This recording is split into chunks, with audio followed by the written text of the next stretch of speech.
तो लगा नहीं, प्रेम बंधन का कारण नहीं होता, प्रेम समस्त दुखों से निवारण का कारण भी होता है। क्योंकि आप सबके बीच उपस्थित होते ही इस बात का पता चल गया, रास्ते भर की जो थकान या परेशानी थी वो सब खत्म हो गई।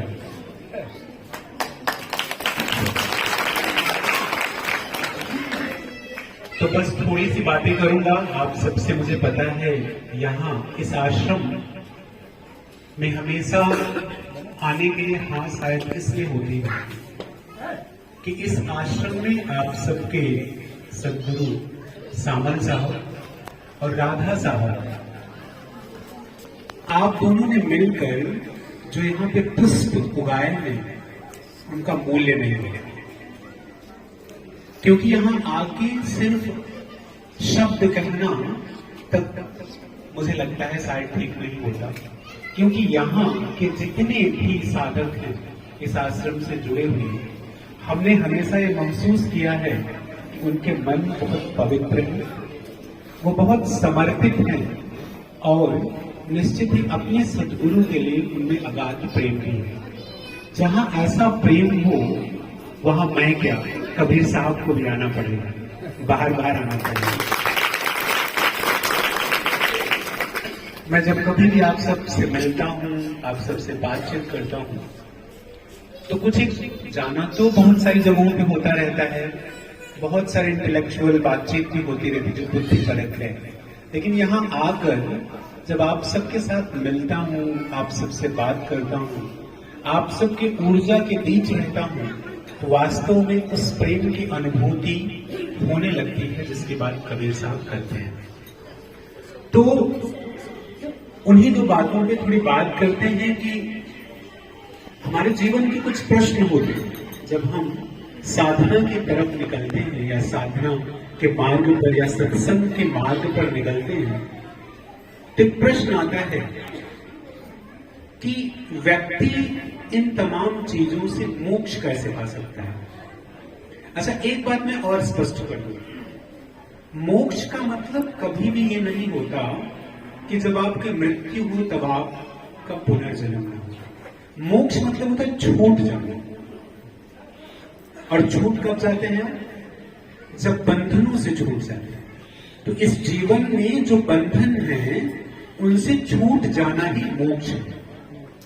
तो किसी ने एक बड़ा सुंदर प्रश्न किया कि मोक्ष ज्ञान से मिल सकता है या कर्म से?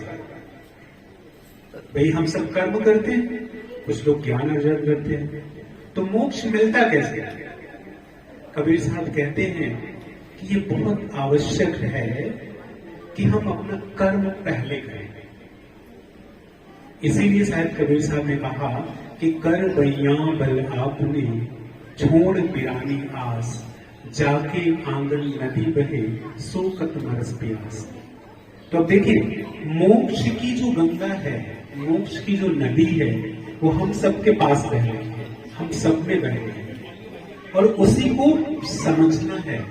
और जो भी अटैचमेंट्स हैं, जो भी हमारे दिल में लगाव है, उनसे विरत होकर अपने कर्म को करते रहना है, तभी मोक्ष मिल सकता है। तो इसका बड़ा प्यारा सा उत्तर कबीर साहब देते हैं, कहते हैं कि मोक्ष कर्म से मिलता है, लेकिन मोक्ष सिर्फ कर्म से नहीं मिलेगा। क्योंकि हम कर्म को कई तरह से जोड़ते हैं। भाई हम अपने घर में हैं, अपने घर परिवार की देखभाल कर रहे हैं, हम अपने सारे कार्य कर रहे हैं, नौकरी कर रहे हैं, सब कुछ कर रहे हैं। तो अगर ऐसा संभव है फिर तो बहुत सारी चीजों का कोई महत्व नहीं रह जाएगा। फिर किसी भी तरह की पूजा आराधना सत्संग ध्यान भजन का कोई मतलब नहीं रह जाएगा। तो इसका बड़ा अच्छा एक उदाहरण यह है कि कर्म, लेकिन मन जो है, मन की पवित्रता के साथ कर्म। आप घर में हैं, अपने परिवार के साथ हैं, माता पिता भाई बंधु जिनके भी साथ हैं, उनके साथ आपको रहना है, लेकिन आपका मन कैसा होना चाहिए? पवित्र होना चाहिए। एक प्यारी सी बात देखिए कि हमारी ये संस्कृति रही है। मैं अगर संस्कृति की बात करूं तो देखिए, एक छोटा सा उदाहरण ले सकते हैं लोग। जब हम लोग गांव में अनाज बोते हैं, अनाज को जब बोते हैं उसके पहले ही एक छोटा सा हिस्सा निकाल के रख देते हैं। क्यों रखते हैं? कहते हैं कि इसे किसी भी ऐसे व्यक्ति को जिसकी इसकी जरूरत हो, वो गांव में मांगने वाला आ जाए, कोई गरीब आ जाए, उसको देंगे। देखिए हमारा मन, कर्म क्या कर रहे हैं, हम बोने जा रहे थे, लेकिन उसके पहले पवित्रता का एक मतलब है, वो है हम अनाज बाहर निकालकर रख लेते हैं, उसे या तो किसी साधु को, सन्यासी को, किसी जरूरत वाले व्यक्ति को देते हैं। अब देखिए फिर से जब फसल थोड़ी बड़ी होती है, समझने की कोशिश करेगा, किसान है तो फसल जैसे ही थोड़ी सी बड़ी होती है, उस खेत से अगर अनाज ज्यादा है तो कुछ पौधे निकाले जाते हैं, घास हो गई है तो घास निकाले जाते हैं। घास किसे दी जाती है? पशुओं को। देखिए कैसे हर व्यक्ति का हिस्सा आपके कर्म में है और आप उसे दे रहे हैं। वो घास पशुओं को खिलाई जाती है। हर घर में लगभग मैं ये समझता हूं कि अगर कहीं आसपास चींटी दिख जाए तो लोग आटा डालते हैं। आटा डालते हैं। हर घर में अगर कुछ चिड़िया आती है तो छत पे कुछ अनाज फेंक देते हैं। देखिए हमारा जो कर्म है, कर्म के साथ पवित्रता कैसे लिपटी हुई है।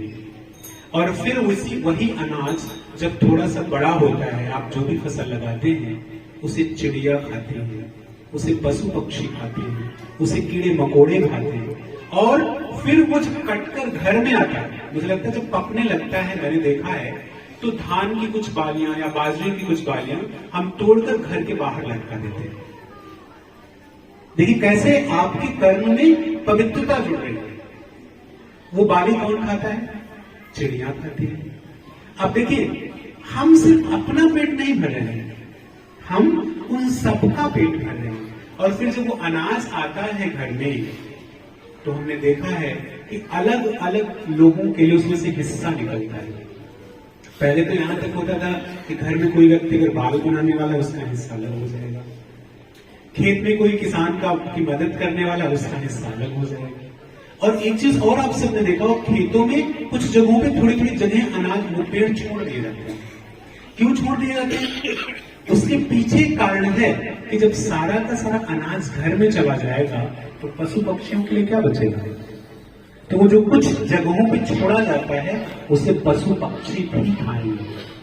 तो कर्म हमारा तभी होगा, कर्म के माध्यम से तभी मुक्ति मिल सकती है जब हमारे कर्म के साथ सत्कर्म जुड़ा हो। और इस बात से इनकार कभी नहीं कहते।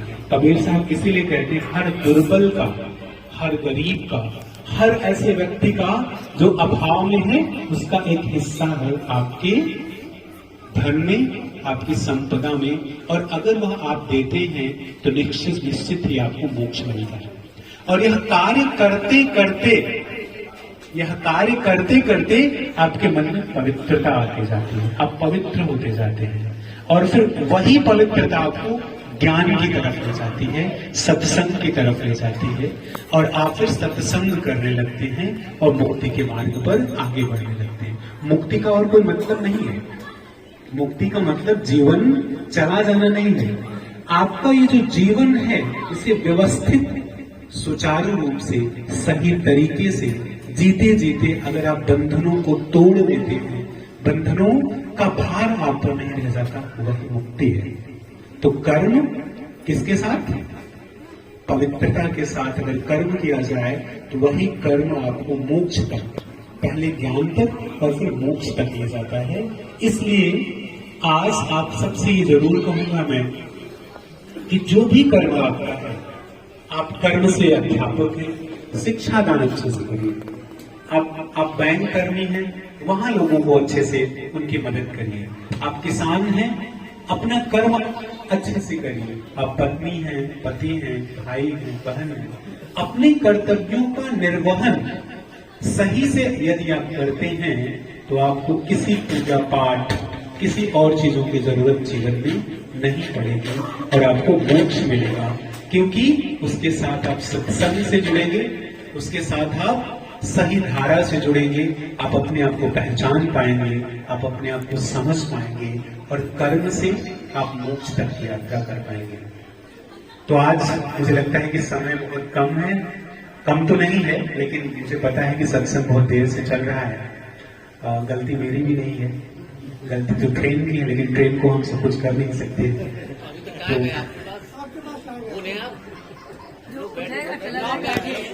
अच्छा, तो नहीं